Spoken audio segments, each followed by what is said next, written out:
What's going on, guys? Hey, how are you? Repeat back with you. Yeah. New night, new time, new league. Talking about the bump and run or BNR Turkey Dash tonight for these Cup guys here from Auto Club. 200 miles, 100 laps. Is gonna get pretty fast, pretty soon. Right now, the guys out there qualifying. Gonna introduce the one and only Willie B, Mr. Roberts. Good to see you. Good to hear you in the booth, bud. Here we are from Auto Club, getting ready to kick off the brand new Cup season. How you doing tonight, sir? How are you? I am all right, bud. Qualifying now underway. You know these guys a whole lot better than I do. Is there any one guy that you've got your eye on to grab that coveted pole? Go ahead and be able to get up there in the clean air right off the start, and who knows, maybe even pull the double and see that checkered flag first. Well, it's kind of tricky. I think this Cup Series, this BNR Cup Series, there is so many fast competitors. It's kind of hard to choose one, but if you had to choose one, just one, maybe Jacob Carter might snag the pole and snag this race. Got to keep an eye out on him. He's always fast when we come to Auto Club, so maybe Jacob Carter. But other than that, maybe Skylar Sigston could be a good sleeper. Philip Bridgman, got to keep an eye on him. He always tries some tricky strategy, but man, it's so undecisive in the BNR Cup Series, I believe. Oh yeah, and one thing that as you watching Terry Duguay, I believe if I've mispronounced these last names, please by all means feel free to correct me, and then after the race is over, smack me in the back of the head for getting them wrong multiple times. But that 44 out there on track right now, he's on his first up to speed lap. Kind of tagged that outside wall before. Only about 4 or 5 cars so far have taken time. In fact, we'll go ahead and bring up your scoring pylon. That way, everybody out there can see exactly where their friends are, where their families at. Let's go ahead and get that going right now. There you go. Actually, I'm going to go ahead and reset the tool. Looks like there's a couple gaps in between. Randy Cooking out there saying, BNR, let's go. Absolutely. Sigston to the top of the moment with a 40.47. There you go. Yep, Skylar Sigston at the top, as you said, went ahead and went to Plaid right there, 40.47. Sean Judson right now, right behind him on the scoring pylon, running P2, just 2/10 behind him. 2/100 rather, right behind him. So yeah, he'll be nipping right on his heels if these positions stay put. I mentioned the 44 earlier. He's fallen back to P8. Sam Blackwell right now, it looks like in his GM Goodwrench number 8, he is all done. Let's pick up with Brian Huntley in this Interstate Batteries number 18 Toyota Camry. Looks like he has not yet put up a time, so this is his burner lap or his get up to speed lap. Definitely want to thank everybody that's out there, whether it's on Twitch, YouTube, or newly on Twitter. Definitely want to give you a big old thank you and big old hey, welcome. All right, so that Interstate Batteries Toyota is going to come across the line, and it's going to put Brian Huntley right now P number 4. It doesn't look like he's going to be a one and done. Do you go by Bill or William or Willie B, or what do you go by? Anything that you like there, Pete. Anything I like, just don't call you late for dinner. I get you. Exactly. All right, so I'm gonna go with Bill. It's nice and simple. Unless you wanna be known by Willie B. It doesn't matter to me. Doesn't matter to me whatsoever. It doesn't really matter to me as long as there's no trying to combine the two, like Bill and William or nothing as long as it don't sound too weird, I get you. I get you. Looks like Brian Huntley's not going to be able to better his second lap. So let's drop on down now I thought we were going to drop down with Philip Bridgman, but nope, time is up. We're about ready to go ahead and set the grid, find out who is going to be where. Let's go ahead and clear the boards right quick, and let's put up your grid. Here we go. So looks like Stand by. Looks like Matthew Hunsaker is going to be on your pole with Skylar Sixton, one of the guys you said to kind of watch out for, P number 2. Sean Judson, P number 3. Brian Huntley, who we were riding along in that Interstate Batteries machine, he's going to round out row number 2 in P4. P5 is going to be Josh Small in his 28. James Sellner to his outside. Robert Chiswick in his number 6, P7. Row number 4 is going to be rounded out by James Bryan in his number 55. Behind James Bryan and company, we're going to have Zach Deutscher. Definitely very, very familiar with Zach. Good to see him out there. Be interested to see what he's capable of doing. Aaron Bradford in his number 95 is going to be P number 10. Terry Duguay in his number 44 is going to sit P11 to round out row number 6. Going to be Sam Blackwell. Behind Sam Blackwell and Terry Duguay is going to be Kyle Heath in his number 13, sitting P13. P14 is going to be the number 20, talking about Jacob Carter. P15, Philip Bridgman, definitely another name that I remember, in his number 48, coming out of Canada. P16, row number 8 is going to be Jim Coleman'sberger, with Kevin Roy sitting P17 in his number 12. P18 is going to be Randy Koking. And to round out your field, last but not least, talking about Brian Schwartz in his number 94, sitting P19. So that is going to be your 19-car field. Pretty racked and stacked. You guys are going to take one pace lap. Take the green, the pace car is going to pull off, and these guys are going to set sail. Again, 100 laps. We'll go ahead and bring up your race info right now, show you exactly what we're looking at. Looks like 63-degree air temp and 66, if I'm reading that correctly, track temp. So pretty comparable on both sides, as it looks like these guys are now pulling off of pit road. Will. About to get time to some BNR action here. Good race, I do speculate it will be every time we come to Auto Club. Doesn't really matter what series it may be. These guys always put on a good show. And under the lights here, look at that! Look at that California sunset. Look at it. Absolutely. Yeah, I was messing around with a couple of the cameras earlier. Unfortunately, with the track being so big, I couldn't get the blimp cam to set just right. But man, yeah, I was really excited when I heard that this track this race was going to be run at night. It's been so long since I actually broadcasted a race from Auto Club at night that I had actually forgotten that they had lights. So yeah, you see the lights atop that Mustang pace car are out. Skylar Sixton and Matthew Hunsaker, they're going to go ahead and set this field on fire.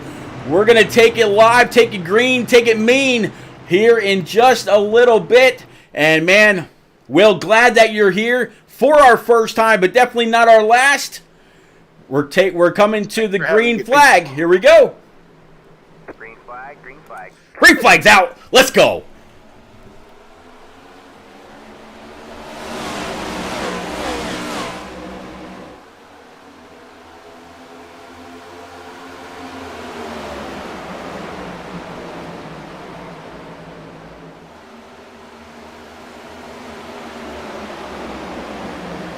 Pretty even start there, Pete, by both lanes. Yeah, absolutely. The top four kind of getting a little bit of separation from P5 on back. And just as I say that, P5 talking about Sean Judson, he went ahead and threw that thing low. But down the backstretch until you get to about the exit of 4, most people want to be the entrance of 3 to the exit of 4. Most people want to be high. They say that if you ride that wall going down the backstretch, it kind of cuts the air off your spoiler and you're able to go just a little bit faster. And that is actually the lane of choice. Coming off of 2, heading down this very long backstretch as you see the sun setting and the mountainous terrain behind them. Battle right now for P number 2, talking about Brian Huntley, and there's again Matt Hunsaker. Trying to get up there, at least battle for the lead. He is, as you say, disposing of the 37. trying to get up there to Skylar Sixton in that 22. 43 now inside of the 37 second. But he lost his momentum. He couldn't do nothing with it.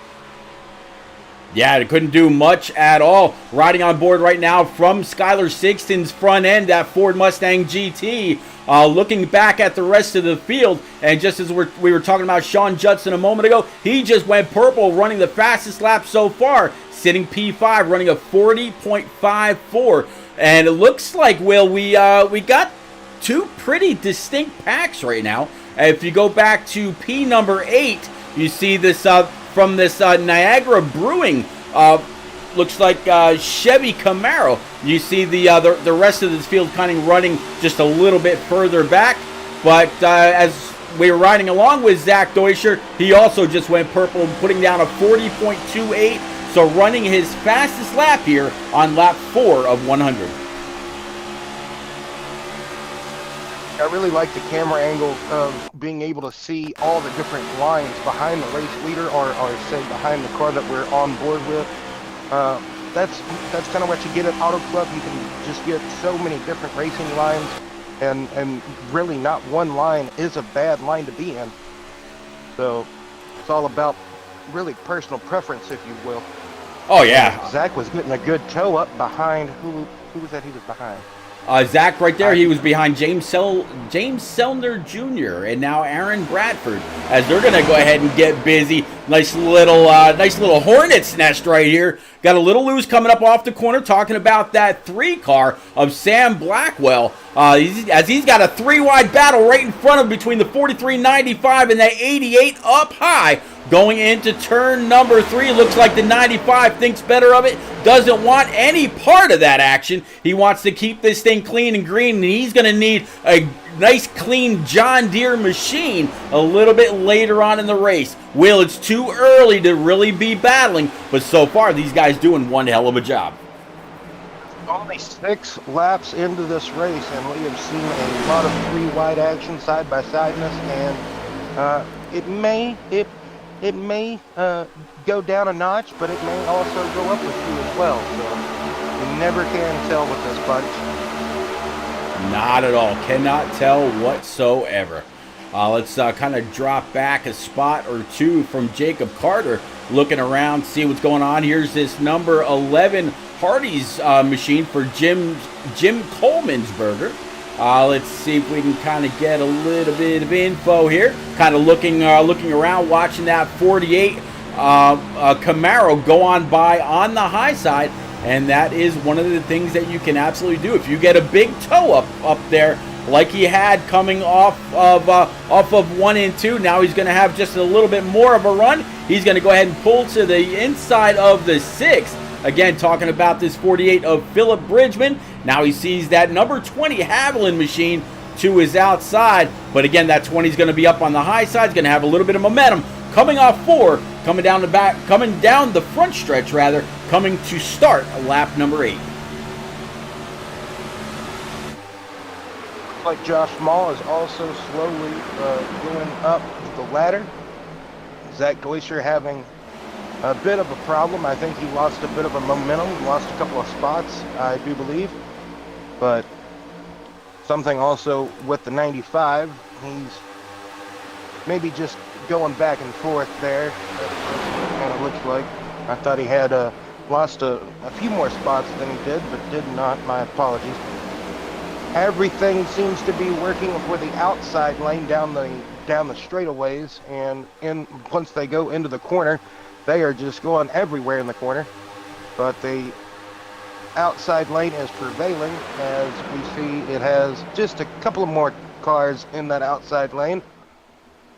Nobody really wants to be down in the bottom right now on the straightaways. Oh, looks like we got one going a little sideways. Going to drop back a little bit further, and it's going to be the 95. He tagged that outside wall just a little bit, but it looks like he was able to right that machine. So far, no caution, but as you can see, the right front on that John Deere Camaro, all kinds of torn up. Let's see if we can actually get a better look at that. Yeah, riding on board, that 95 is all tore up on the right-hand side with no caution. he's gonna have to come on down pit road and he get that thing taken care of. I didn't ask if there were any fast repairs tonight. I think there was one, if I'm not mistaken, right along with 6 sets of tires. I'm not quite sure if that is including the tires that they started with or not. But yeah, 95 is going to be on pit road for a while if he does not actually have a fast repair. I believe he, as long as you don't qualify, or you know what I mean, yes, you were correct with the tires that start on, I do believe, and I think it's normal DNR rules as far as one quick repair. So, yeah, that's going to hurt this 95 for sure. I think they might have been 3 wide coming off of turn 2, and he didn't possibly know that they were 3, and one came down, the other was coming up. They just kind of bent in the middle, and he almost had it saved, but unfortunately clobbered the wall there at the end. Battle for the lead is picked up and intensified. We got, what is this, 5-car pack up here for the lead, all within 0.4 of a second of one another. Brian Huntley leading this pack at the moment, being challenged by Hunsaker and Sigston. Judson and Selner just waiting in the wings as Selner goes really low all the way down to the paint in 1 and 2, as we see Bradford coming out of the pits there. Yeah, it looks like that 43 is going to go ahead and throw it low, try to get down and dirty underneath that 19. Going to let it wash on up, let it eat. He's got plenty of room to try to flatten out the curve, and he will take 1 spot. It looks like that W machine will fall 1 back, but with this huge pull coming down the front stretch, 43 is actually going to go ahead and lose that spot. Brian Huntley, everybody was saying, hey, Brian, we want you to come back and race. We want you to come back and race. That is how this spot actually opened up for me. And I'm, definitely glad for it or appreciative of it. But, did they... Oh, looks like caution is going to fly on lap number 13. Looks like Kevin Roy is going to have something to do with this a little bit further in the back. So we'll drop on back, see if we can find out what happened with Kevin, and then we'll bring it back live. But everybody now will have a chance to go on down pit road, grab 4 brand new Eagle Fuel Goods, go ahead and top it off with that Sunoco E15. Come on back out and get racy one more time. We'll probably go back green, about lap 17, give or take. Well, let's go back and find out what happened with Kevin Roy.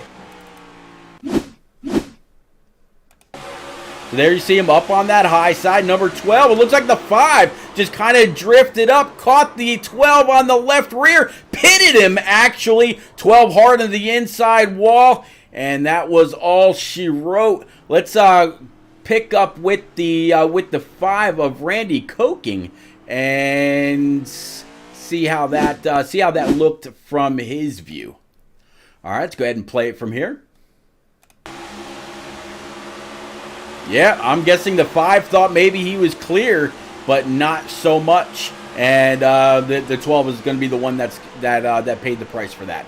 All right, again, let's go ahead and bring it back live. Everybody should be coming. Yep, everybody's going on down pit road. If Brian Huntley is able to keep the lead off of pit road, we'll attempt to go ahead and pull him into the booth real quick, see what he's thinking about his chances, or what he's thinking of the race here at night at Auto Club for their 2022 chicken bash, turkey bash. There we go.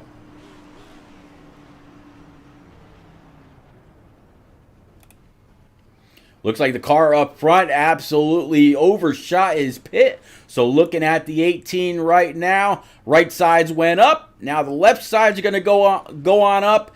He's going to go ahead and top off. And it looks like one car actually took just 2.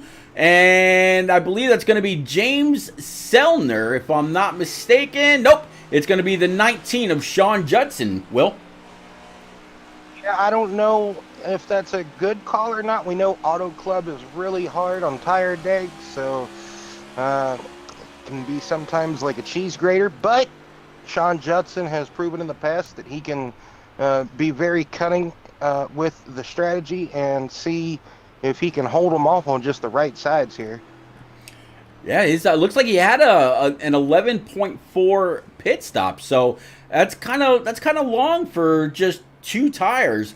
But that's not quite. He would need like another second or two for the right sides to go on as well. I don't see where Sean Judson is actually available to chat. So how about old Mr. James Selner in this 43 right behind him? Let's see if maybe we can find him.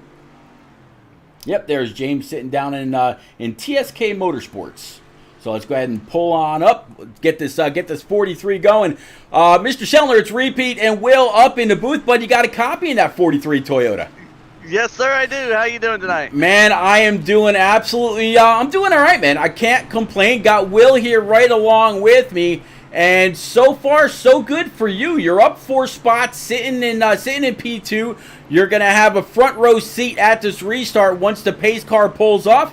What do you think so far about this race, about the track here at night, and so far this, or what do you think about the Turkey Bash so far?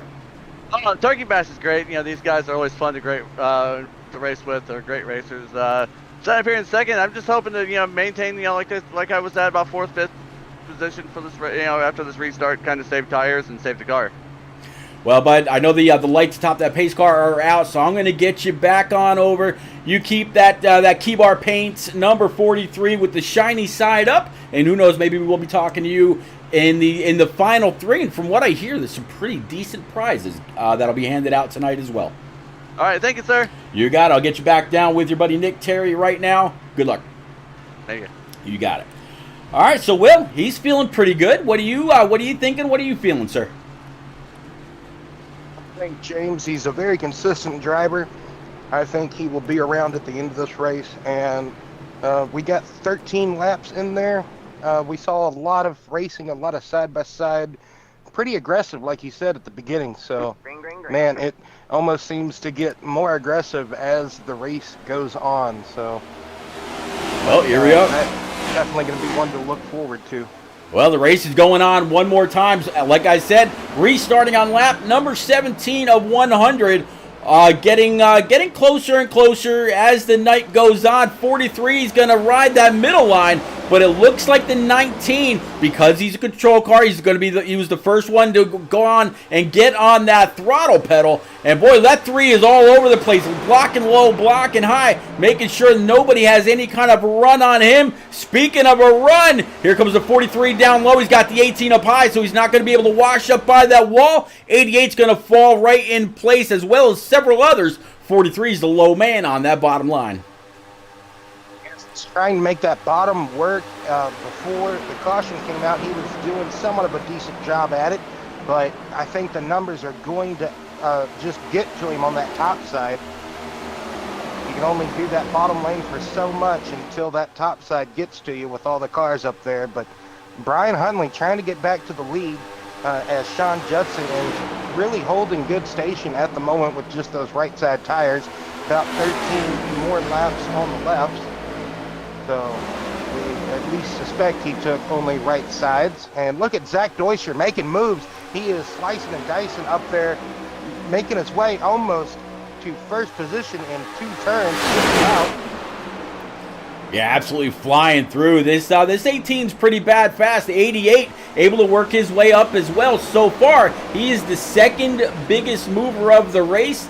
Biggest mover is going to be Jacob Carter, sitting P5 right now in his number 20 Toyota. Zach Deuscher up 6, sitting P number 3. Kim Kohlensberger also up 6, but Zach Deuscher has the highest running position as they're 3 wide coming through the corner. Back double file again to go down the backstretch. And as always, just like I mentioned before, Will, everybody up on the high side. Nobody wants to be low on either of these straightaways. You want to let the car drift up towards the wall coming off of 4. That way you're not putting too much wheel in it, as they are all fanned out going through turn number 2. But you don't want to keep that wheel pinned down, because if you do that, you're scrubbing off too much speed and too much tire. Where you mentioned earlier, this track will absolutely shed these tires. Like you mentioned, the lower you go, the the rougher that cheese grater becomes on the tire. And we see some drivers able to run that low line to perfection, but like you said, you eventually have to come up at some point out of the corner. And we almost got single file for about, 6 cars back down the straightaways, but as we get to the corner, they just always seem to fan out. Yeah, absolutely. Looking back right now from Brian Huntley, as you see everybody that is still out here, there's right now 3 cars 1 lap or more down, talking about the 95 of Bradford, which we saw hard into the wall, ended up losing the entire right front assembly. The 28 of Small right now also 1 lap down. If a caution should happen to come out, Bradford would go ahead and grab that lucky dog. But the 94 of Schwartz right now down 2 laps. But other than that, 16 cars still running on the lead lap. Biggest movers of Carter and Deutscher. No surprise that those two, they both, I don't think, neither one of them qualified, so they kind of started a little bit towards the rear, but they progressively made their way up inside the top 5 here. But no surprise there. They always methodically work their way, inside the top 6, top 5, almost every race. Going to be there hopefully at the end.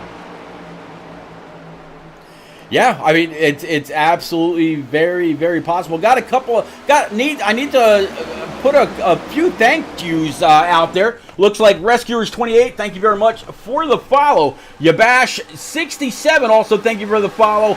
Pizza Panda 77 just smashed that follow button as well. Randy Coking a few minutes back, smashed that follow. Definitely appreciate that. Sinfonian Marley, if I'm pronouncing that. Also, thank you very much for the follow. Yotes King out there, my buddy old Byron Jones. Resubbed 16 months in a row.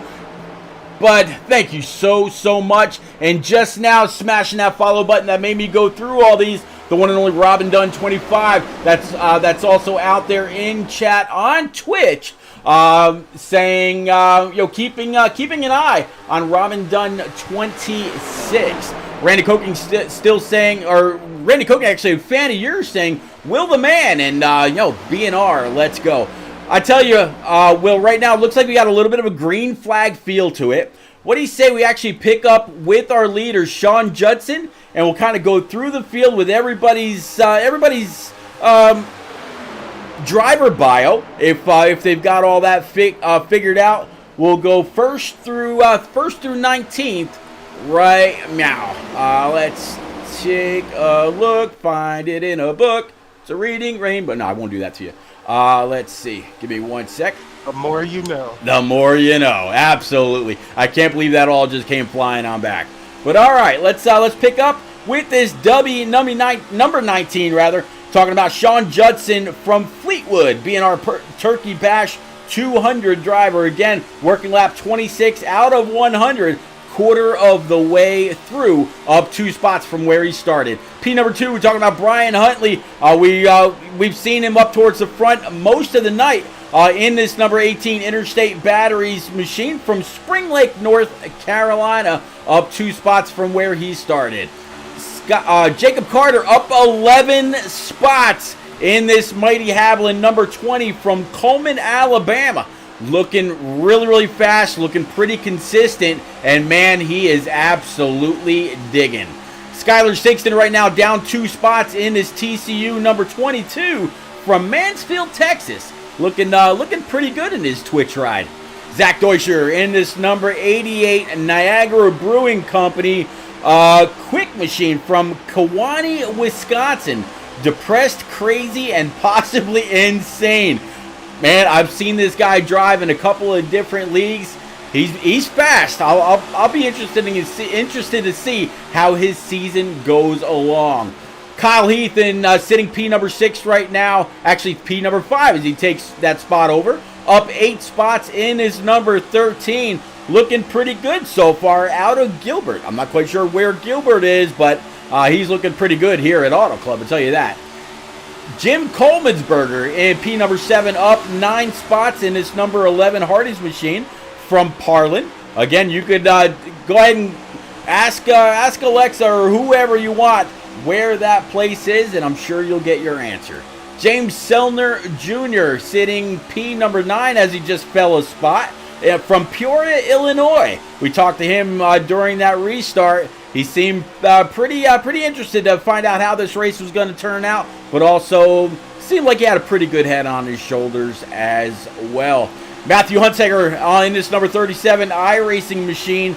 This Ford Mustang GT down 7 spots from where he started again. Right now sitting P number 8 as he continues to battle with that number 11 car.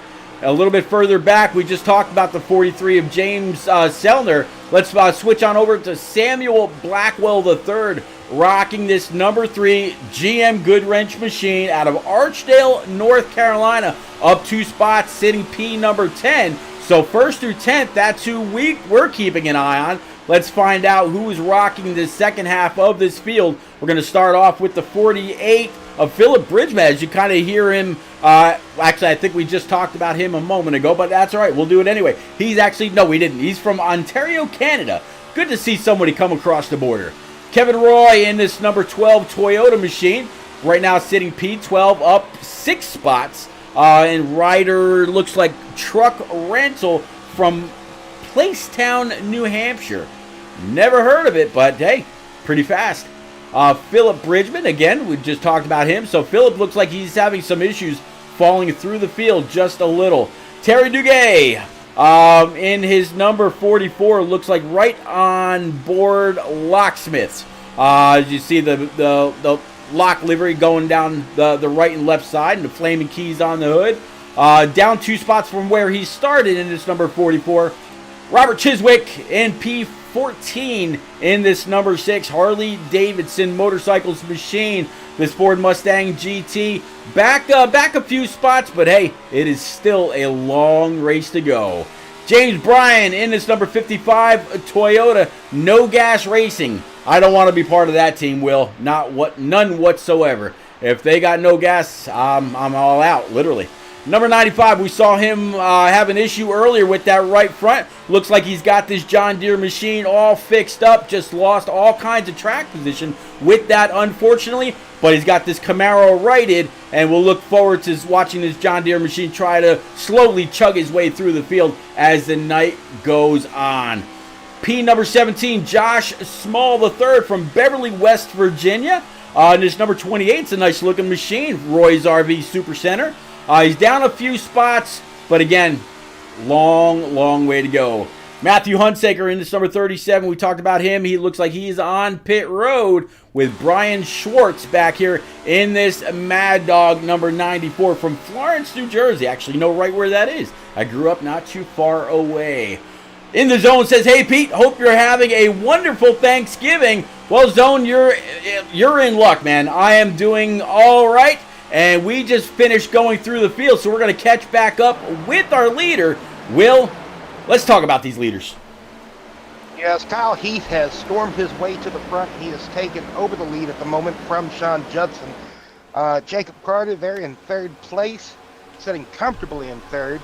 Skylar Sigston, he's been up and down the top 5. Oh, he's in the wall coming out of turn 2. That is unfortunate for Skylar, having a good run here this evening, and it just went away with a hard impact with the right front, meeting that blue retaining wall. I think something happened to Matthew Hunsaker during our run through the field. I'm not quite sure what, but he had to come down pit road for a repair, get some tires, but Skylar has a ton of damage, it looks like, on that right front. I might be over-exaggerating. Oh, no, I was not. Oh, my goodness. Yeah, he's definitely knocked in the front end of that Mustang GT. And it doesn't look like it's just, like, scraped. I mean, it is absolutely buckled. You got to kind of wonder, if that damage looked the same on the opposite side, would it actually help the aero or not? I don't know. But on that side, all that's doing is pushing the air away from the car, and he's going to want that air to go over the rear spoiler. I don't know if that's going to make him tight or if that's going to make him loose. That's actually some pretty interesting damage. Yeah, I think they did something to the damage model recently because it has gotten a little bit more detailed, like we saw with the 95 earlier. Yeah. That was some pretty realistic looking damage model. And there with the 22, it almost looks the same. Like, man, I'm pretty impressed with iRacing here lately. Oh yeah, they some people like the damage model, others not so much. I mean, just a few months ago when they introduced the tire actually coming off in certain collisions, as it looks like the 22, he's going to come on down pit road and go ahead and try to fix up that damage. I'm sure he'll go ahead and throw 4 brand new Eagle Feel Goods and come on back out. In the meantime, though, Sean Judson in this number 99. He's a good 0.6 behind Kyle Heath. Kyle Heath leading a few laps now. We were watching him earlier coming up through the field. How about 13 positions up in mostly green flag conditions? So, yeah, this 13 Camaro's on a tear. Always one to find his way through the field. It may take him a little bit, but he always seems to find his way at the sharp end of the field once he gets there. All right, so well, it looks like if the one car that just went down pit road was not alone, we should be coming up to green flag pit stops, but I don't believe so. I think these guys can go about, 40 laps on a tank, if I'm not mistaken. They had one caution kind of early. Ever since then, it has been all green flag racing. In fact, it's been exactly 20 laps since everybody came on down pit road and went back green. Most people pit on lap 14, went back green on lap 17 as they go to start lap 38. So if I'm correct and they go just about 40 laps, we should see everybody come on down pit road right about halfway. If I'm wrong, then I'm wrong. You can kick me later, but we'll find out soon enough. But that 13, yeah, even with Sean Judson in his draft, he's not able to pull himself up. Fuel here this evening, Pete. I believe that might. You said how many laps? Just about 40. Just about 40. Just about 40? Yep. So, interesting. They went back green at lap 17. Right. So, yeah, we should. It's going to get close here. Yeah. Absolutely. Big thank you to everybody that's out there in chat. I see In the Zone out there on Facebook. Robin Dunn and Randy Coking out there on Twitch, and a few others also out there on Twitter as well. If you're out there on Twitter and you're watching, please feel free. Go ahead, send a message on through. Smash that follow, smash the like, smash that retweet. Definitely appreciate it. Again, you're watching the Bump and Run Racing Network live from Auto Club for their 2022 Turkey Bash from Auto Club Speedway. You know, I put a couple of hashtags out there earlier, Will. I said hashtag thankful for speed, hashtag gobble gobble, hashtag happy Thanksgiving, and hashtag give thanks. So you gotta give thanks to the gods of speed, as well as give thanks to everything that we are thankful for in our respective life, as another year is getting closer and closer to passing. Just gotta always basically just be thankful for being able to take another breath on this earth. There you go. There you go. You wake up on the right side of the daisies, not pushing them. There you go. Exactly. It looks like Judson at this moment during this first decently long run that we've had, looks like Sean is really the only person to stay within reason of Kyle. Kyle's got a pretty decent lead back to third place man Jacob Carter. And I would probably say that's probably the decent amount of gap he would actually want back to Judson, but he doesn't have that at the moment. But back here, you see Skyler trying to gain some ground from having to come in and make that unscheduled pit stop for tearing that wall down at the exit of 2. But we've got some separation now, Pete, as Randy making his way up inside the top 5. Look at that. That 5 car.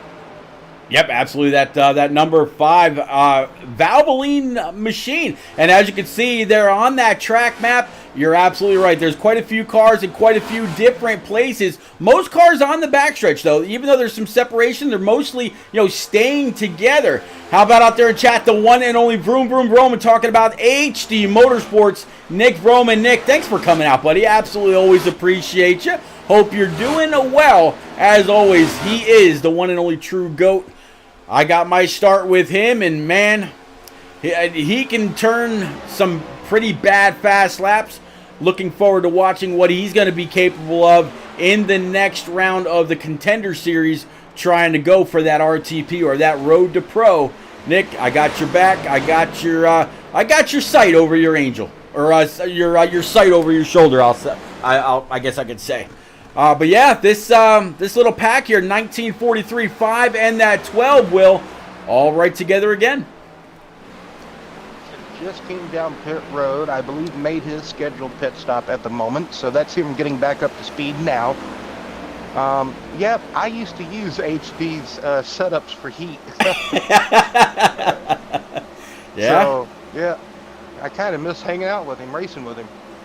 But that's nice to know that he's going in the Contender Series, trying to get to the the Coca-Cola Pro League there. Yep. And I tell you what, I've been fortunate enough to be able to spot for the guy a few times. He spotted for me once or twice, and every time he's looking over my shoulder, I always end up coming across that start stripe first. Barney the flag man just waves me on by, and they've been able to do the same for him once or twice. I cannot wait to see what RTP holds for Mr. Vroman. I think he is going to do absolutely well. He says, nah, not a contender. Yeah, we'll see. And Randy up here in second place after just riding around mainly, as we have more pit takers here. About 5 people, 5 drivers dropped down that time. Yep, looks like we're going to... Evan Roy, James Sellner, Jim Coleman'sberger, and Sammy Blackwell there. Yeah, but how about Randy Koking? He's still out there. You mentioned P number 2. He's up 16 spots, and on these older tires, he's going to try to whoa it up and slow it up. Coming on down pit road.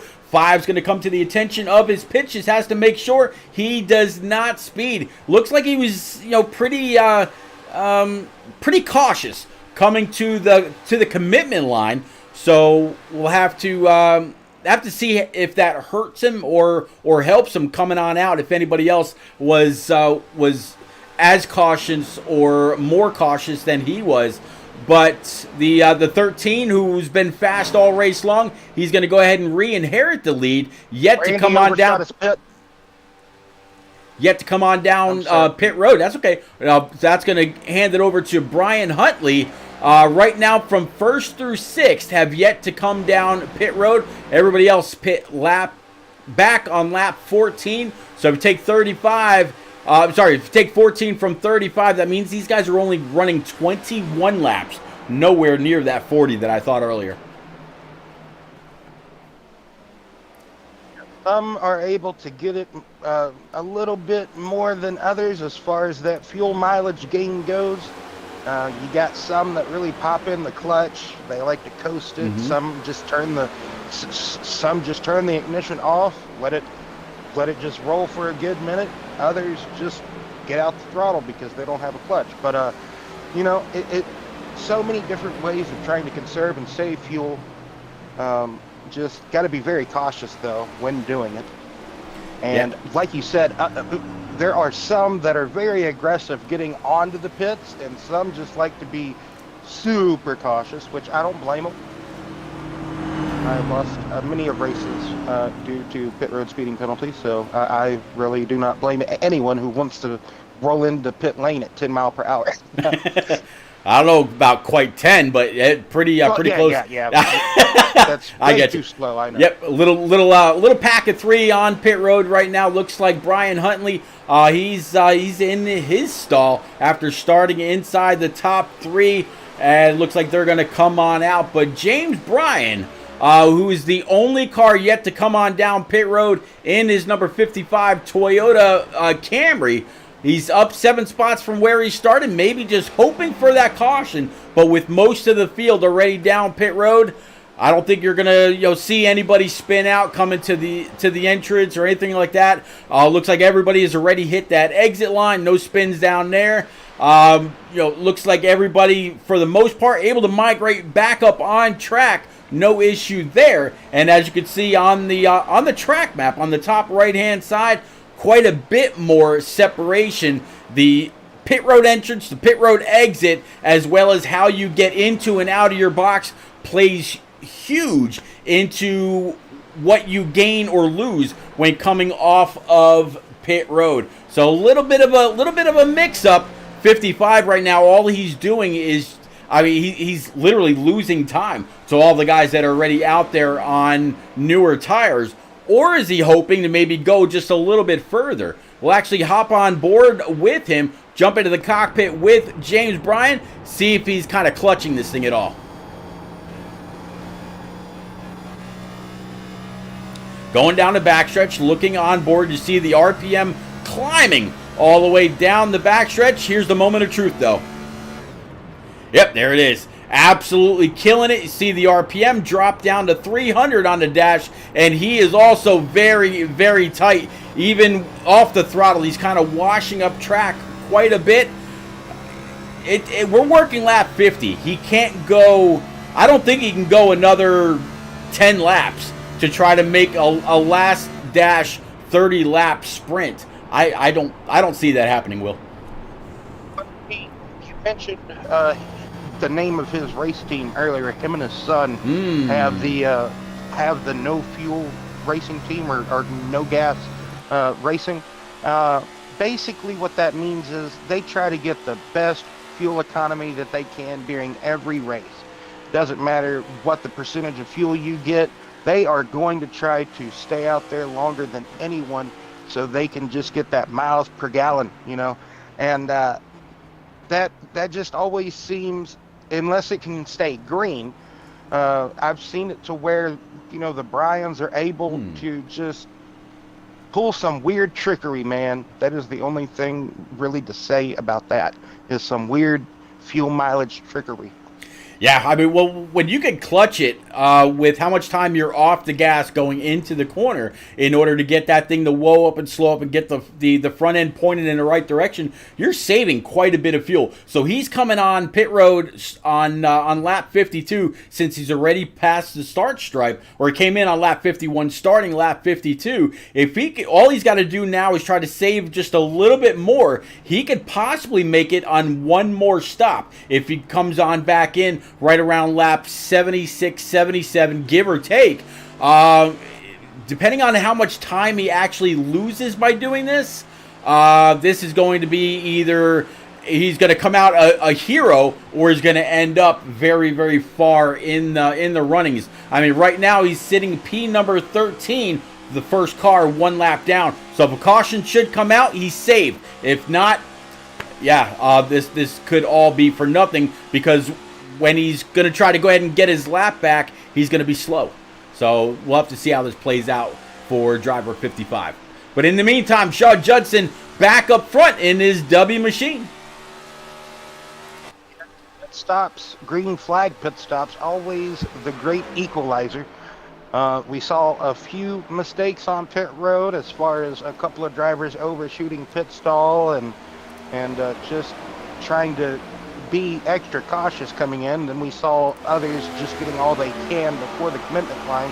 So that, like you said, during the pit stops, that is always how you can get a better gap, or how you can close up the gap to the next competitor.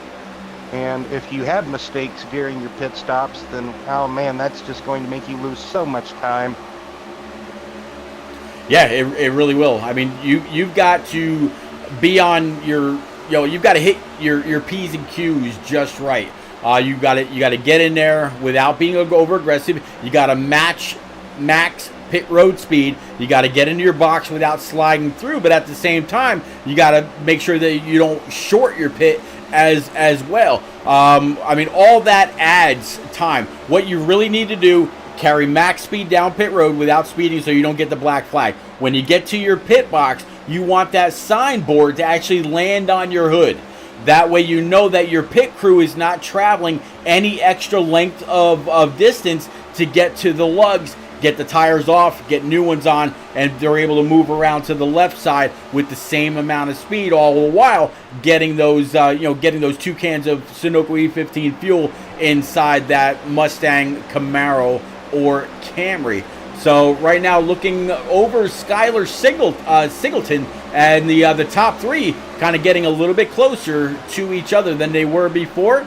That draft works wonders around this 2-mile track.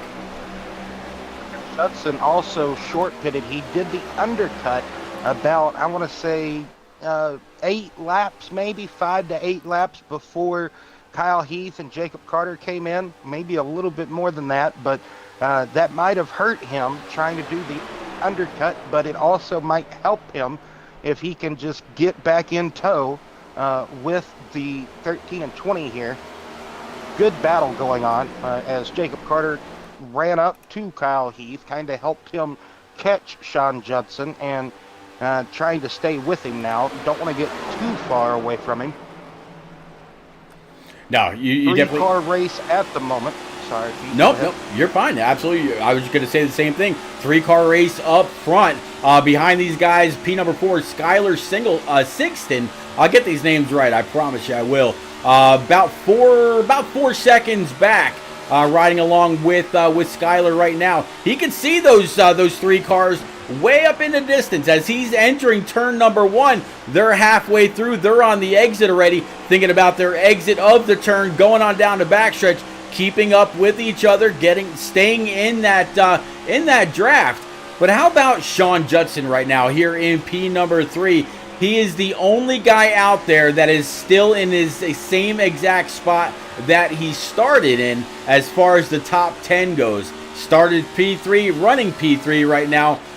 Brian Schwartz, the only other guy sitting P19, a little bit further back. He had some problems early, not able to make any of that up. Working lap 59, coming to lap 60, 40 more laps to go in the 2022 Turkey Bash for the Bump and Run iRacing Cup Series, live from Auto Club Speedway. Man, it's good to see this place under the lights again, Will.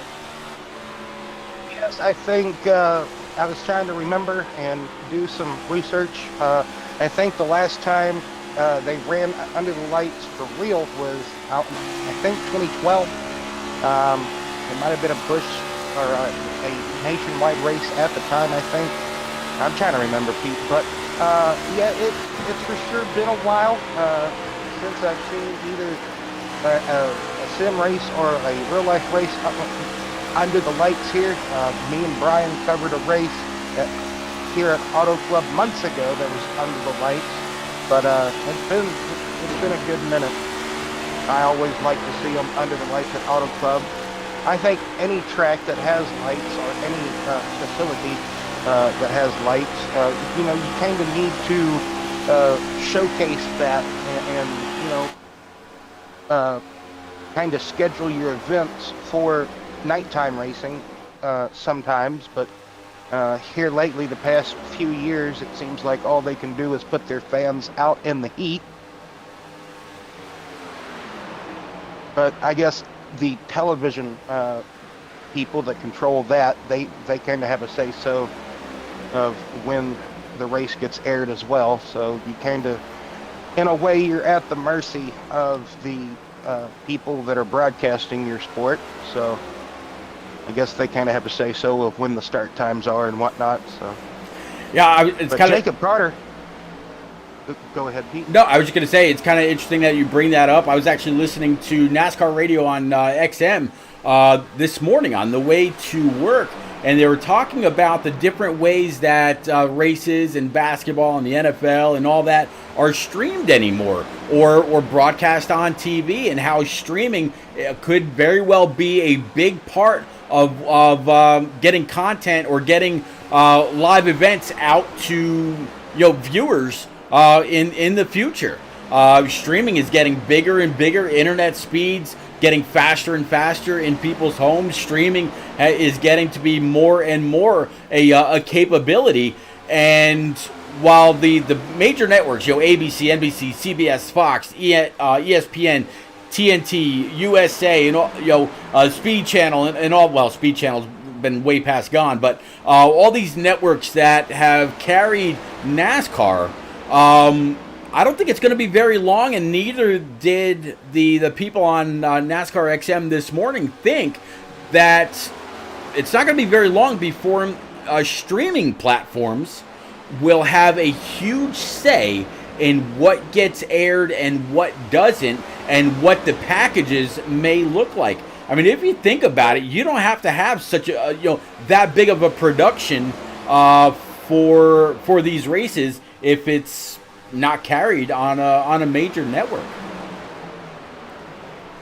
Well, it kind of reminds me of Flow Racing. I mean, that network or that brand has done so much for grassroots or lower tier racing series like local short tracks. I think they also carry like Whelen Modifieds, or I know they do all of the if I'm not mistaken, like all of the different late model series of races. But another racing series that is behind a paywall is the World Endurance Championship. They race all around the world.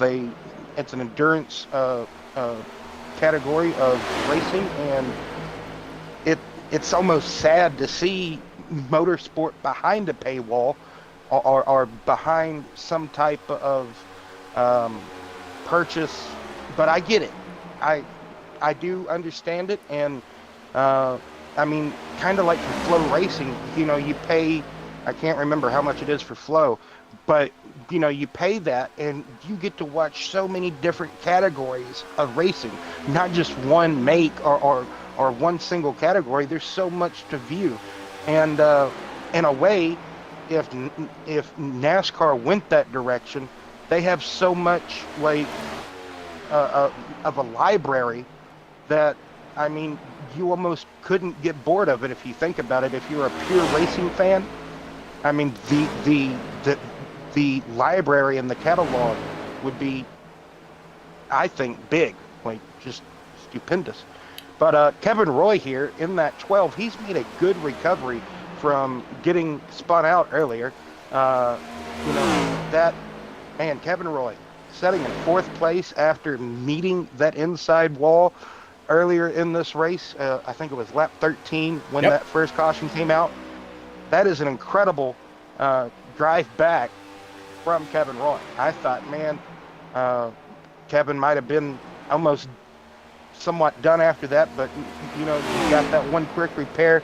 But man, inside the top 5, looking pretty. Oh yeah, absolutely, looking really good. But I tell you what, while we were talking about all that, Kyle Heath, he is up in the lead, and look who's right there with him. Talking about driver 55, the guy that stayed out all those laps in order to try to go the distance and maybe stop just one more time. For a brief moment, that 13 did get on by. So Heath said, you know what, you're going to go a lap down. You're going to stay there. But not so much. That 55 able to get back on by, applied a little bit of pressure to the back end of the 13. 13 in the lead, did not want any part of it. And just as I say that, he's going to try to get on up, maybe pack a little bit of air on the left side of that 55. He's going to go ahead and throw it in 55 hard on a throttle, getting possibly into the back end of that machine. No such luck, just going to go ahead and stay there right in the draft. 55, all he's got to do is stay right there. If he can find himself in somewhat this situation a little bit later on, he might be okay. But Will, I think he lost too much time. Coming to lap 70, next time by. 30 more laps to go here from Auto Club Speedway for the 2022 Turkey Bash right here with the B&R Cup Series. Man, what a way to get ready to start a season. We're gonna kick off the season, I believe, March 3rd, just a couple of short weeks away Man, if this green flag racing is the way that BNR is gonna go, I cannot wait to call every single race. These Saturdays are gonna get to be something really interesting. First race of the season, Pete. I think the first race of the Cup Series BNR season is going to be at Michigan, I do believe. So Sister basically track. the sister track, yeah, the more banked sister track to Auto Club. So they always tend to put on a good show there as well. So I can't wait for that, to be honest. The actual start of the season. So it's always nice to come and view these exhibition races, kind of races for fun, really. But it's kind of to see where everybody's kind of at before the season starts, I guess you could say. Yep. And then once the season gets going, you can kind of see how competitive everyone truly is. Yeah, and I honestly cannot wait for it. Brian Hunt told me I would recognize a couple of names, and he wasn't kidding. Definitely, Zach Deuscher and James Selner, I believe, was another, maybe one or two more. But yeah, I'm looking forward to starting this season on December the 3rd, which is a Saturday night, and then December the 4th is right when the Turn Down for What iRacing Truck Series kicks off their season from Daytona. Of course, on Thursday nights you got the IROC Contender Series. They're going to be at Charlotte Motor Speedway for their Dash for Cash, as their season is winding down with just about 5 races remaining in their season. The one and only Byron Jones that I talked about earlier, after hitting that resub button, he'll be in the booth with me for those. And season's picking up. I think Shake and Bake, we'll be back live in February, if I'm not mistaken. So we're getting closer and closer to NASCAR season. We're getting closer and closer to the Rolex 24 at Daytona, which is always a fun time. Talk about fun time. 5 cars coming on down pit road, working lap 73. So he's going to start lap 74. Everybody is going to be just a little shy, Will. And that's what it seems to be. Just a little bit shy. But who will be able to go the distance? I've got my eye on that 55. Yeah. James Bryan seems to be able to go just a little bit further, but you never can tell with anyone in this field. Like I said at the top of the show, got to keep an eye out on that 48 of Philip Bridgman.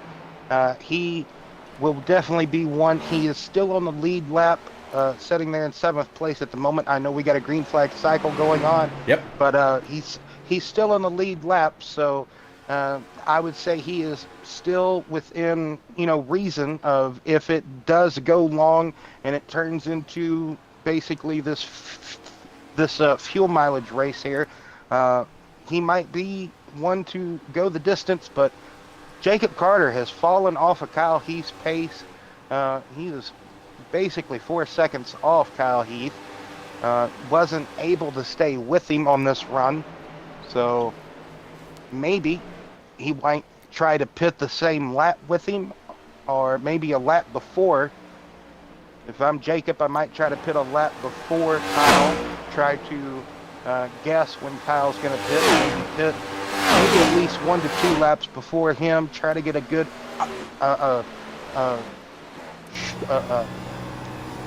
my apologies. Try to get a good short pit on Kyle Heath and be right there with him when they get back out.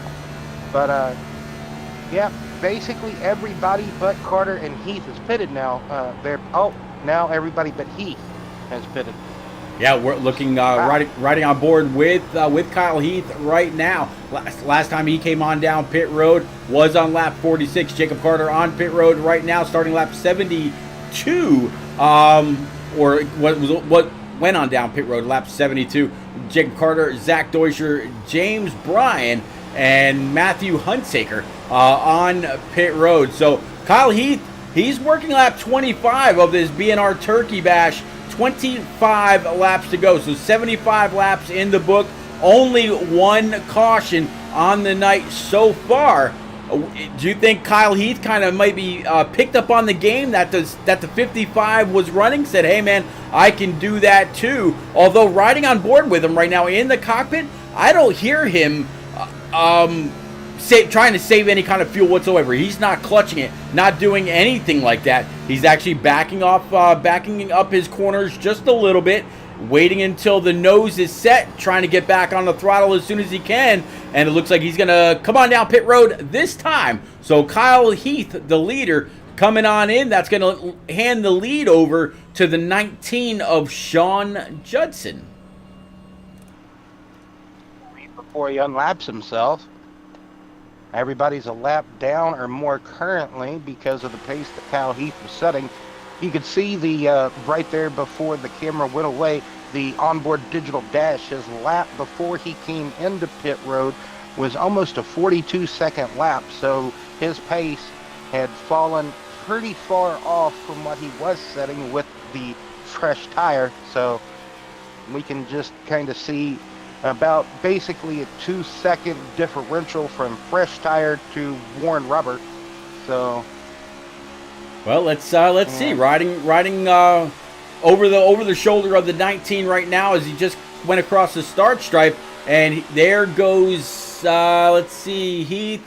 He is down on the apron in that number 13, and if we can look behind him, yeah, we're gonna see cars coming up his bumper here pretty quick, and they're gonna already be at full speed. And just as I say that, 13 hits fourth and now fifth gear going into turn number 3. So Kyle Heath able to hold on to the lead, and the 3 cars actually to the outside. So even if the 3 had gone by, that would not have been a pass for position.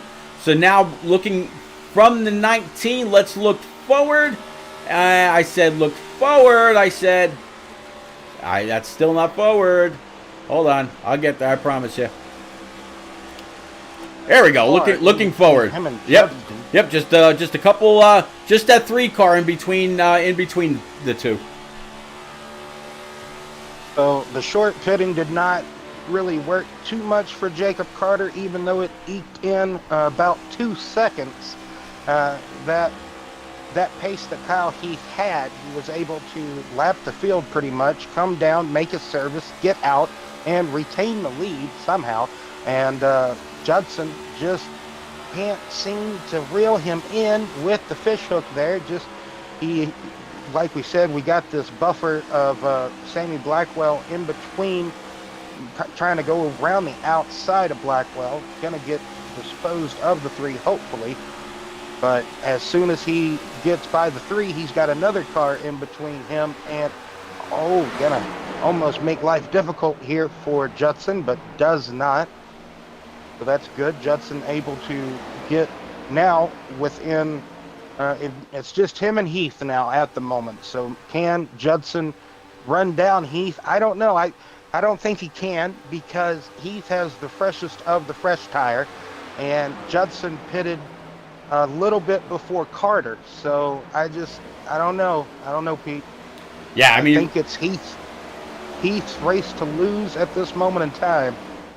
Yeah, I guess we'll find out. I mean, in the long run, the 19 of Judson, he will have 1 or 2 lap fresher tires. So we'll have to see. But right now they're only separated by a second and a half.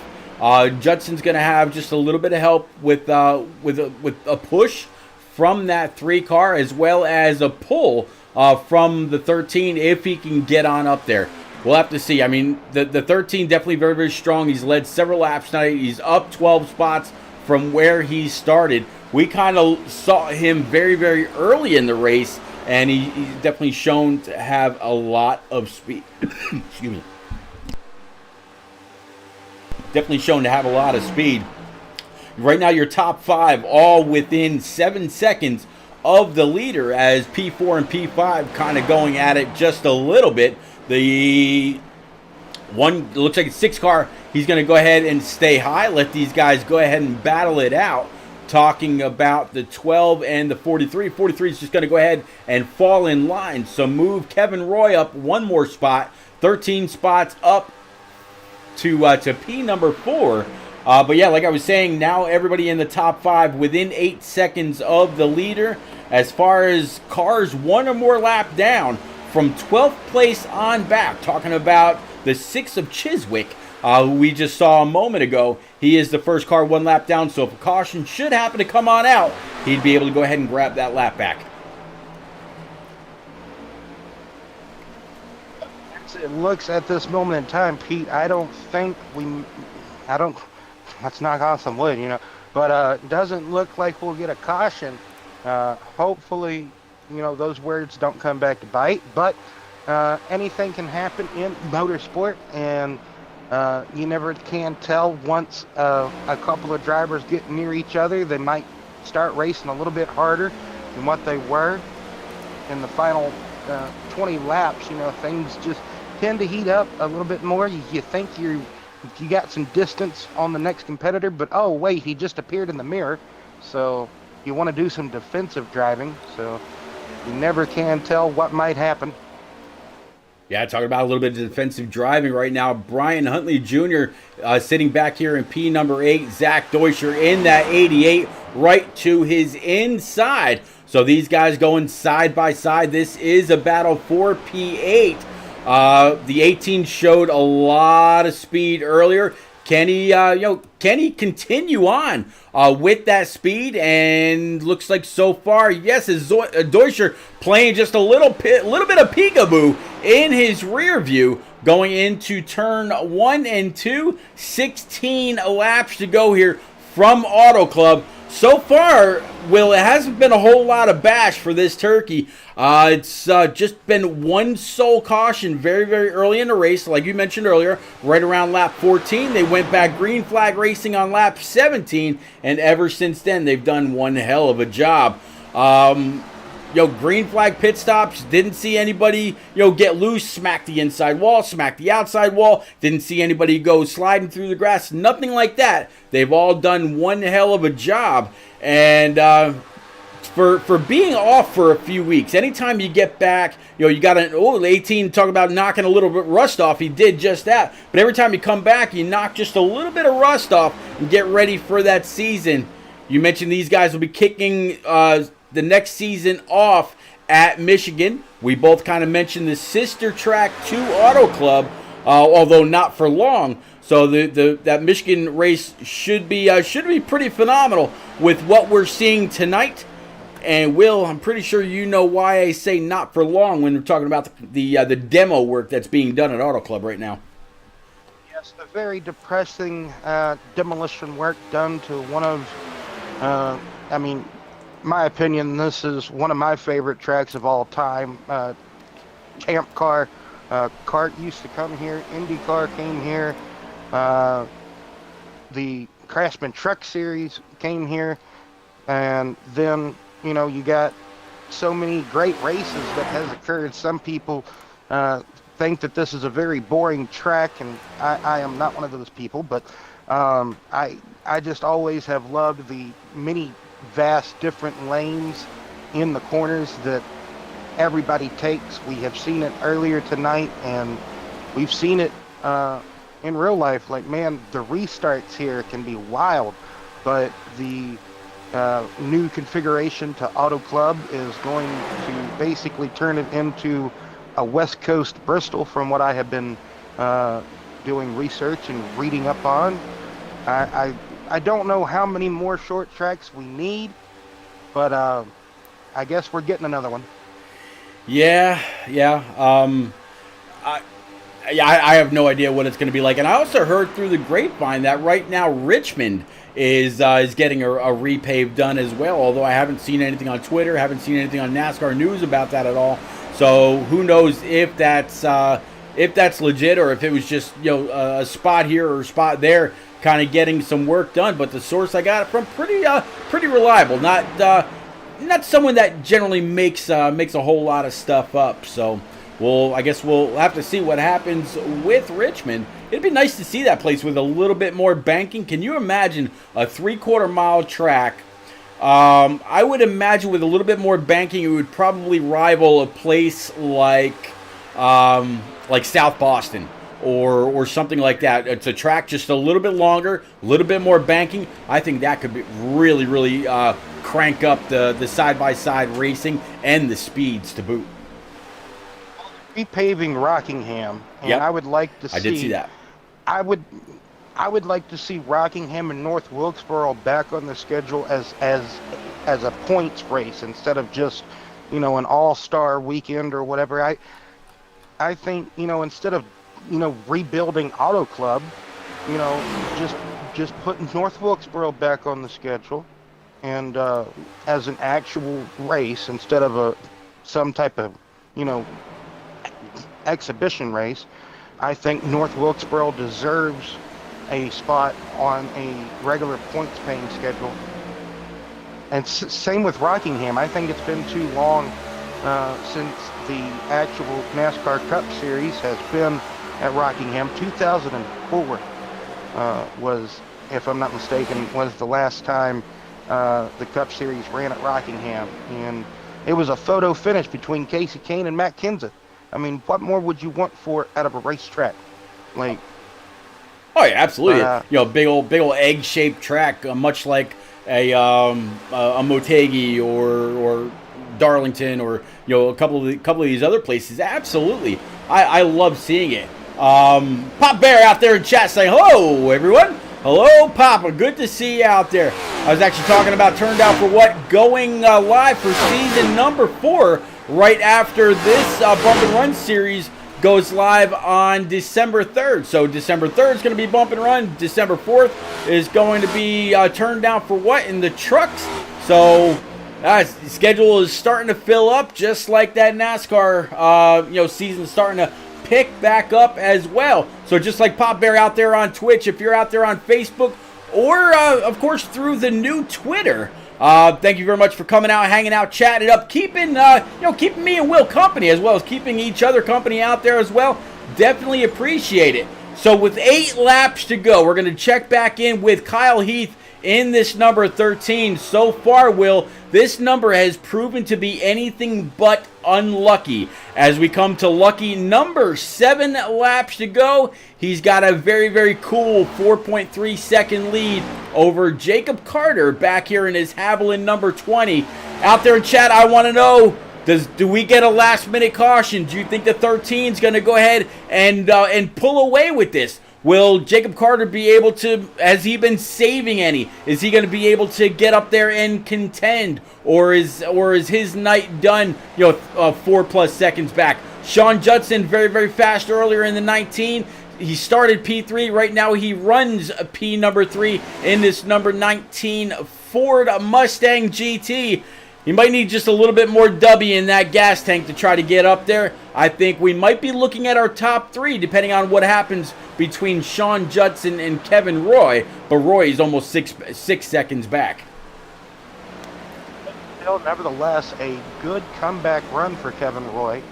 I am very surprised and just over the moon for Kevin for driving back to at the moment would be a 4th place finish for him. So that is an excellent comeback run for the 12 car here. Mm-hmm. And Jim Coleman'sberger sitting pretty in 5th place as well. Randy Koken he overshot his pit, one of the green flag pit stops. So that kind of dropped him back a couple of spots. He is in 6th position, but still, nevertheless, good run out of all of these competitors here this evening. Absolutely. Behind Randy Koken, talking about James Selner Jr. in his number 43 Toyota machine. It's kind of interesting to see a Richard Petty, Petty Blue number 43 with Toyota. It's the just, Toyota. Yeah, it's just something doesn't like sit right. Image. Yeah, something just does not sit right. Zach Deutscher, I know him out of the SRN stables. Monday, I believe it's either Monday through Wednesday or Tuesday through Thursday nights when they run their Truck Cup and Xfinity Series, broadcasted by the one and only Greg Olenek and company over there. I was very fortunate enough to be able to broadcast all season with Greg last year with SRN. They do one hell of a job, and you want to talk about a production, Greg is tops. I mean, tops of the chart when you're talking about putting a full production together. I mean, absolutely fantastic. If you look them up, SRN on Twitch or SRN over on YouTube, if you watch one of their broadcasts, you will not be disappointed whatsoever. I like to put a lot of time, a lot of pride, a lot of effort into my broadcast. Greg is an absolutely amazing broadcaster, and he does absolutely put one hell of a production together. 3 laps remaining here from Auto Club in the 2022 Turkey Bash for excuse me, the Bump and Run Cup Series. Almost called it SRN. Talking about Zach Deutscher. But yeah, so coming to these closing laps, and so far it is all Kyle Heath. He's actually coming on up, and I'll bring our scoring pylon back up. He's actually coming up to lap the 18. I don't know if he'll get there or not, though. Yeah, it's kind of surprising to see Brian way back here about to get lapped. I know I say way back here, but he's only in 9th place. But that's still a top 10. But just the pace that Kyle Heath has been setting this season, it is almost no surprise that he is lapped all the way up to 10th place. About to be 9th if he can get around Brian. There he goes. Coming to 1 lap to go here off of turn 4. Yeah, we'll go ahead and jump on board with driver 13 right now. You see one car to his outside. I don't think he's going to have to worry about him so much. That is going to be the 88 of Zach Deutscher. Zach's just going to go ahead and lend a draft to the young buck. Pull him all the way down to straightaway. I would imagine that the 88 is going to go ahead and stay high. Yep, let the 13 go on by. So that's going to put the 88 1 lap down. So now everybody up to P7 on the lead lap. 8th on back is 1 lap down. We're coming to go ahead and complete this from Barney's stance. 13 crossing the line. He's going to win the BNR 2022 Turkey Bash here at Auto Club. One hell of a race, Will. And like it just about, it was just one of those races that you had an early caution, and then after that, like it just seemed to get spread out, and it all came down to Kyle Heath really at the end there. Oh wow, we got fireworks in the back straightaway. How about that? The things you find on a track that you forgot had lights, right? Orange fireworks, I like it. Hey, there we go. Everybody up, everybody coming on up, showing a little bit of love to the back end of that Camaro. And man, he's going to have a lot to talk about. He's going to have a lot to celebrate as a few cars kind of come together at the end. But right now, we're going to go ahead and clear the boards. The screen belongs to this number 13 of Kyle Heath. Burn him down.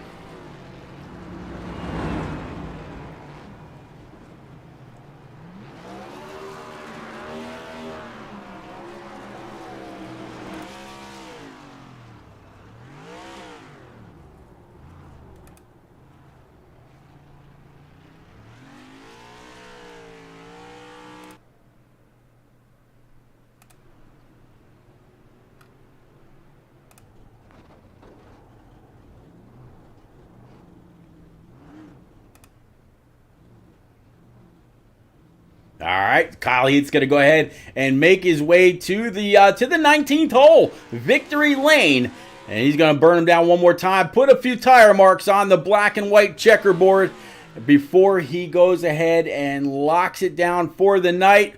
One hell of a job for him. And man, yeah, look at that. Hold that pedal down, hold that brake down, get those rears spinning, heat them up, and man, what kind of momentum can he carry from here going to Michigan in just a couple weeks? Mountains worth of momentum. If I'm not mistaken, I think Kyle won last season at Michigan, so that's going to be one to keep an eye out whenever we get to Michigan, is Kyle. So Man, it seemed like once he got out in the clean air tonight, he was just gone. Like no one was going to catch him unless you tried some type of short pit, you know, undercut strategy. But even then, he got back by and just it was all him after that. All right, everybody. Jacob Carter tried. Yes. Yep. Nope. You're bad. fine. Yep. No. Randy Cooking out there saying fun race in chat on Twitch. But yeah, 13. He's going to go ahead and celebrate. Guys and gals, please stay tuned. Don't nobody go nowhere. We will be right back with our top 3 as well as Brian Huntley in the booth to hand out a few prizes on the night. So yeah, again, don't nobody go nowhere. We will be right back. Stay tuned.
All right, ladies and gents, we are back, and we've got our top 3 live in the booth talking about that number 19 Ford Mustang GT. Sean Judson started P3, finished P3. There's a couple weeks before the actual season starts, But like Will and I were talking about, the first race of the season is at Michigan International Raceway, a little bit of a sister track to this place, as we kind of put it on during the broadcast. If you feel this good, or hopefully you feel good about how you ran tonight, and it'll kind of give you an idea about how you're going to run at Michigan, what you think about the Turkey Bash here for 2022 under the lights at Auto Club, and what are you looking forward to as far as the season goes coming up very soon? Tonight's race I thought was really good. I mean, we had that one caution pretty early, but overall, a lot of green flag runs. Car felt good really early, so kind of looking forward to Michigan, which being the day. So, yeah, the car was great when it was still light out. As soon as it started getting darker on the track, though, I kind of lost the front end grip and couldn't keep up with Kyle and Jacob. But overall, a good run for the 19 car tonight. Yeah, absolutely. And as that we went through that transition from day to night and the dusk and all that, I didn't mention much about it, but because it was right about the time that caution came out, we did see the temperature on track drop quite a bit, as well as obviously the air temp, and started to see a few cars get a little tighter to where they had to get the nose to set right before able to getting back on the throttle. How much did the cooler temps actually play with the car? It was definitely, like you said, the front end was pushing a lot more with the cooler temps. In my case, I don't know what everybody else was experiencing, but I was definitely using a little more brake entering the corners to get it to settle down. Yeah, not slide quite as hard. Yeah, definitely didn't see much slideways action as the race went on, which was kind of interesting. But man, congratulations on this P3 for the 2022 Turkey Bash. Definitely appreciate you coming out and laying down some pretty fast speeds. Again, started P3, finished P3. It's going to take some momentum into the actual season, which kicks off on December 3rd right here with the Cup Series. Congratulations one more time. Thank you. You got about any quick friends, family, sponsors you need to get out there? Oh, the Team Outlaw Motorsports, BJ, Cole, AJ, Scott, those guys, like I said, with the full season last season, just make me faster. W Energy, KDC Photography, Juddy Designs, Beard 2 Beard Oil, my sponsors. There you go. You guys for doing the broadcast, and BNR for putting on the league. One hell of a race to say the least.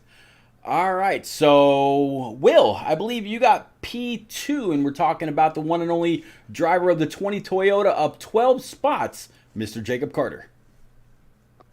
Howdy, Jacob. Hey, man. You were one of the biggest movers of this race, Jacob, and you tried a couple of different times to get up and battle with Kyle, but it seemed like you just there at the end, or at the end of the long runs, you just never had anything for Kyle. But is there anything that you could have done different, you think, Jacob, to maybe, get up there and pass Kyle, maybe win this race tonight? Honestly, the car was so tight. Like, once I went in and got tires, it was all smooth and loose. And then after a couple more runs through the turns, it would get more tighter and tighter. So no, I don't think, maybe messing with some brake bias and stuff like that, maybe I could have got the car to turn a little bit more. But other than that, the car was incredible until the long runs came in. And Kyle, we all know Kyle, he's got one heck of a fast car. So maybe one day we'll find out his secrets, but until now, we're still trying to figure everything out. Also, Jacob, what kind of momentum can this bring to you going into the next season of the BNR Cup Series? Going forward, like I said, started 14th, came all the way up to second.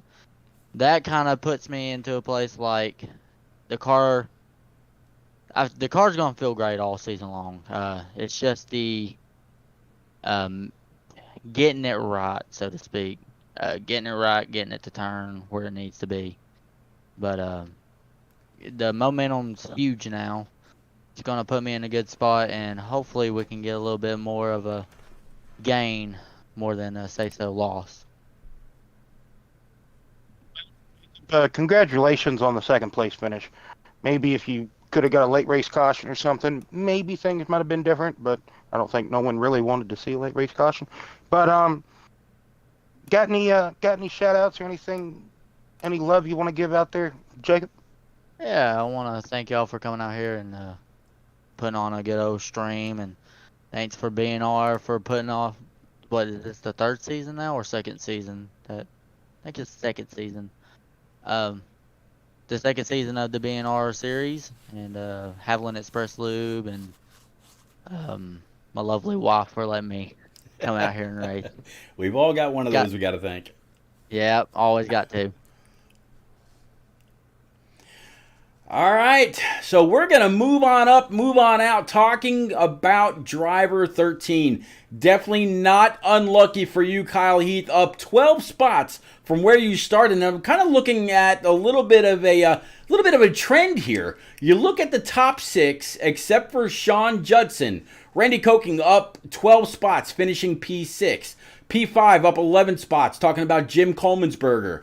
Up 13 spots, Kevin Roy. Sean Judson started and finished right there, P3. Jacob Carter up 12 spots, finishing P2. You up 12 spots on top of the boards for tonight. So it seemed like everybody that started a little bit further back in the pack when we went green finishing up very, very strong here at Auto Club. One hell of a race for you. We kind of picked up on your speed somewhat early, and here you are in victory lane. You got that thing parked at the 19th hole. Walk us through your race and what kind of adjustments you might have had to make in order to keep that thing pointed at, kind of on the straight and narrow all night long.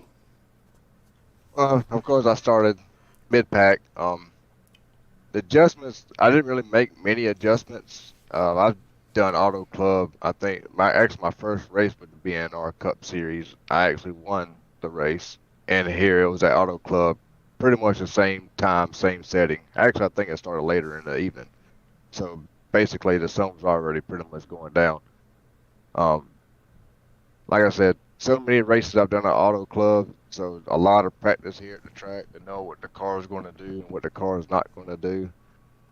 Throughout the night, I did do a little bit of brake adjustment to kind of keep the front end pointed to the left, because like everybody's been saying, getting a run, the car was loose, especially coming out the corner, and then all of a sudden the car just kept getting tighter and tighter. So braking was a big point actually going into the corner. They kind of keep that front end pointed to the left. I mean, you definitely did it best. We were kind of keeping an eye on that 55 with his long run strategy for a little bit, and then when you finally came up to him, he was battling you kind of hard. I wasn't quite sure how that was all going to work. If one of you weren't going to be quite clear, come across either a nose or a bumper, and one of you are going to end up either on the inside or outside wall. But eventually, it all kind of panned out the way that it did. And man, you are here in victory lane. What do you think about Michigan and the start of the next season? Well, Michigan is another one of those tracks, just like Auto Club, where it drives the same, but also different. There's a league that I was in last season. The last race came down to Michigan. It was between me and a teammate battling for the championship, and we battled to the line, pretty much side by side, beating and banging. And just a couple weeks ago, we did another Michigan race in that same league at Michigan. So I got pretty good practice at Michigan. I'm looking forward to it. I got a good head of steam going. But these guys are fun to battle with. Jacob, he was awesome, making me laugh throughout the whole damn race with his crap going on. Sean Judson, I think it was at Pocono, me and him at the end of last season in BNR for the championship race at Pocono. We had a good battle. He's fun to race with. I gotta mind my P's and Q's though, because Michigan can bite you if you're not If you're too rough, it can bite you. I absolutely agree. So with this all said and done, Brian's gonna go ahead and take the mic. I believe he's got a couple of prizes he wants to give out. But before I hand it over to him, any quick friends, family, sponsors you need to get out there? Any smoking hot wives on your side? My smoking hot wife, man. Her business actually on my car. She sponsors my car. There you go. MeMarieDesigns.com. Get your apparel, custom apparel done. Your t-shirts, hoodies, tumblers, pillows, you name it. She can do it all. She holds my household together. And I'll give a big shout out to you, Repeat. Man, a couple of races ago, it kind of caught my attention all of a sudden that you kind of did an interview. I'm like, whoa, this is something different other than Brian or Will going on. I mean, that's pretty cool. And it's pretty cool to actually race against Brian in his own series. I mean, that's pretty awesome. I raced against him a couple of times, but it's pretty awesome to see him over here in the Cup. I want to thank Will, man. It's always great to hear his voice. I hate that sometimes I've missed his voice in a couple truck series that I've been in. But, I mean, the whole BNR group, a lot of these guys are fun to race with, kind of sit back and chill. But I'm looking forward to this season. There you to be honest with you. Me too. Hopefully I can race the full season. Definitely, it'd be great to see. And in case I don't get a chance to wish you luck in a couple weeks at Michigan before we get started, good luck now, sir. Man. All right, Mr. Huntley, here we are. The 2022 Turkey Bash at Auto Club Under the Lights is done, and I believe you got some prizes to hand out, sir. Yes, sir. Mini Cup admins are giving a little payout for tonight. To the drivers who show up, once again, we want to thank you all for coming out and getting ready for next week on the 3rd, the kickoff of the season. But the two winners tonight will be Mr. Jacob Carter and Jim Coleman'sberger. All right, so Jacob Carter and Jim Coleman'sberger. If you're out there in chat kind of keeping up, make sure you get a hold of Brian Huntley to claim your prize. And, man, one hell of a race. Brian, thank you very much for, stepping aside, getting in that 18. When I saw you up there taking the lead and running a few laps with the nose of that machine in the wind, I definitely thought you were going to make these guys pay for wanting you back behind the wheel, but you definitely did your thing. Congratulations on a kind of getting reacclimated with the driver's seat rather than driving a mic like me. So congratulations, sir. Thank you, sir. Yeah, it was a tough battle out there, but also I want to thank you, as always, putting the show on. You and Will.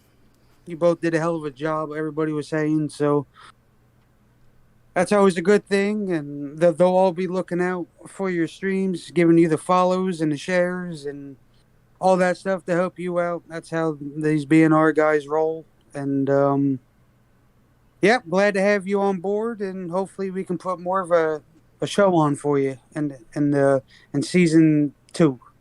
Well, time will definitely tell. Season 2 coming up in a couple of actually, I don't even think it's a couple, just days away. Yeah, December next week. 3rd. Yeah. December 3rd, right around 8:30 p.m. Eastern time. Same bat time, same bat channel. You're going to want to be out there, whether it's on Facebook, Twitch, YouTube, through iRock TV, on Roku, or brand new out there on Twitter as well. Please like, follow, and retweet. Same here on Twitch and YouTube. Make sure you smash that follow, keep notifications on so you know when we go live. I will see y'all again very, very soon. Again, December 3rd is going to be the BNR series. December 4th, talking about the Turn Down for What iRacing Truck Series. And then again, Shake and Bake is going to be kicking back up. The iRock TV Contender Series on Thursday nights. All kinds of fun coming up. And then, of course, very, very soon in real life, we'll be talking about the Rolex 24. So y'all please do take care. of each other. We will see you again around the track. Have a great night. Later.